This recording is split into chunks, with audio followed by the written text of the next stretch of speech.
இந்த SOPs சொல்லுவாங்க, அதனுடைய ஃபுல் ஃபார்ம் வந்து ஸ்டாண்டர்ட் ஆபரேட்டிங் ப்ரொசீஜர். ஆனா எனக்கு மட்டும் அது ஸ்டாலின் சார் ஆபரேட்டிங் ப்ரொசீஜர். இது என்னங்க நியாயம்? இந்த விஜய் உண்மையானவன்றது உங்க எல்லாருக்குமே தெரியும். நமக்கு எதிரா சதி செய்யறது யாரு, நமக்கு எதிரா சூழ்ச்சி செய்யறது யாரு, நமக்கு எதிரா பழி போடுறது யாரு, யாரெல்லாம் ஒன்னா சேர்ந்து இதெல்லாம் செய்யறாங்கன்றது உங்க எல்லாருக்குமே நல்லா தெரியும். அதனால என்னோட சொந்தங்களாகிய உங்ககிட்ட வந்து நான் நீதி கேட்காம வேற யாருக்கிட்ட தான் போய் கேட்பேன்?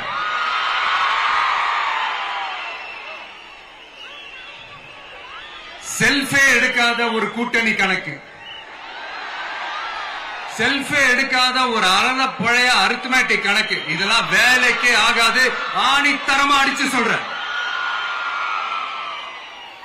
அப்புறம் இந்த காசு கொடுத்து ஓட்டு வாங்கிடலாம்னு கனவு காண்றாங்கல்ல, அதுவும் இந்த விஜய் வந்ததுக்கு அப்புறம் நடக்கவே நடக்காது.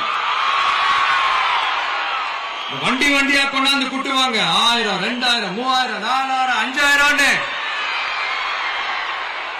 சாமி மேல சத்தியெல்லாம் வாங்குவாங்க. அப்படிதான் இத்தனை வருஷமா உங்களை ஏமாத்தி இருக்கிறாங்க. வாங்கிக்கங்க, சந்தோஷமா வாங்கிக்கங்க. எல்லாம் உங்க பணம் தான். வாங்கிக்கிட்டு அவங்க காதிலே விசில ஊதி அனுப்புங்க. அவங்க செவிலே விசில ஊதி அனுப்புங்க.